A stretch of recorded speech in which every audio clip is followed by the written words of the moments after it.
Welcome to Overwatch. This time we're going to be doing something a little different. You see, during a recent stream, people asked me to do ASMR, which means basically I talk very quietly into the microphone in a very intimate way. And what we're going to do is go over the PTR patch notes very steadily and just talk about the changes in this silly gimmicky way. Don't worry if you don't like this, I'll be doing a proper video soon after. So as the forum post went up with the PTR patch notes, we've seen that the PTR has radical changes. The community managers commented, Josh Engen, that's a new guy as far as I'm aware, has commented that they are looking at experimenting a lot with this PTR, and a lot of these changes might not make it to live. Now first and foremost, there's a really big change across all heroes, where ultimates have been increased in cost by 25%. So we're going to be seeing a quarter fewer ultimates in the entire game on the PTR. That's going to be really interesting and kind of exciting as well. At the highest level, in my mind, ultimates are a little bit too common. Also a big change is that dealing damage to non-players like Torbjorn's turrets or Symmetra's teleporter will no longer charge ultimate, so Torbjorn is no longer quite that ultimate pinata that he used to be. Now I'm going to turn the page on the patch notes here. I need to find some paper to simulate that sound. Let me find my bill here. So let's turn the page and see what else is on this patch. Beautiful, beautiful. There should be some paper sounds there. Probably didn't come through on the mic. Who cares? So D.Va has been changed as well. She's got 200 hit points instead of 100. She still has 400 armor though, so just a little bit of a health bump for her there. Should be surviving a little bit more. Good for her. Movement speed has also been increased while firing by 25%. So she's going to be a bit more mobile too. Isn't that nice? I think that's nice. I hope you think that's nice.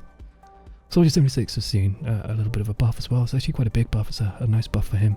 Whereas bullet damage has been increased from 17 to 20. So that's, you've got to think about that in terms of how to break down hit points on the enemy at maximum damage. That's going to be dealing a kill in 10 bullets, which is good for him. Well, at least on most heroes. That's going to be really nice for that guy. But more importantly, his bullet spread has been reduced from his bullet spread has been increased even from 2.2 to 2.4. So expect that range to feel kind of bad at long range. But because of the extra damage, he's going to be able to fire from longer and still be effective. So that's nice for him.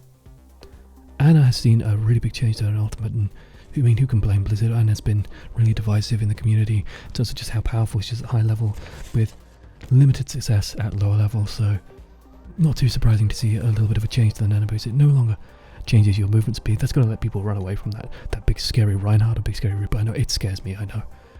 It's going to let you get away from them just that little bit easier.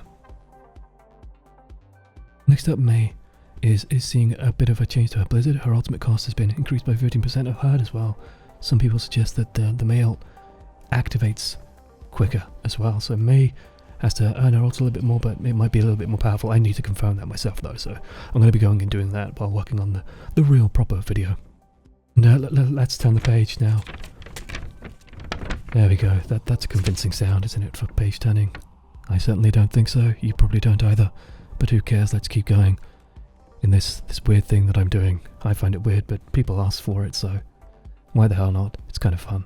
Lucio, amp it up. Lucio is such a fun guy. His healing per second though is getting nerfed a bit, so a little bit less healing on his amp it up, being decreased by 10% even. So Lucio just a little bit less effective. Kind of interesting to see that they're changing Lucio. He's sort of dropping out of favour a little bit. I mean, he's still very useful, but still kind of cool. Zarya is seeing some changes. Zarya, a very, very big character in the meta, sort of, in my mind, probably the most overpowered character in the game at the moment. So this is how good she is in just about every situation. So interesting to see the changes on her. Particle barrier, you're now earning less for each barrier, and you're also, I believe it drops off faster as well. So that power is just going to vanish nice and quick. So a lot more spiky, good in sort of long rolling team fights. But once she starts, once the team fight starts petering out, she's going to lose a good amount of that strength. And next up, Torbjorn. Let's turn the page. Lovely, lovely. Torbjorn, he's seeing some big changes here. His scrap, of all things, is now automatically generated over time, so clearly he's finding bits and pieces all over the place, right? He's picking stuff up off the ground. Therefore, they've changed how much scrap you get from a fallen enemy, decreased by 40%, so get a lot less from fighting, but you'll build it up naturally. And of course, you don't need scrap other than armor, so it'll be a good way to just keep that armor rolling out and give it out constantly, so your team gets some nice benefits. So that's a little perk for running with Torbjorn. Forge Hammer, of course, now increased its swing speed and damage decreased as well. I believe it hits nearly as hard as Reinhardt's hammer, or it does hit as hard. So, considering Torbjorn's a little guy, a fun little guy, he can't swing that hammer quite as hard, so it makes sense, right? And that's about it for the changes on the patch notes. I'm going to go make a proper video after this one. If you guys like this, then I find it a bit weird, but you know, I'm here to entertain you guys. That's what matters in the end.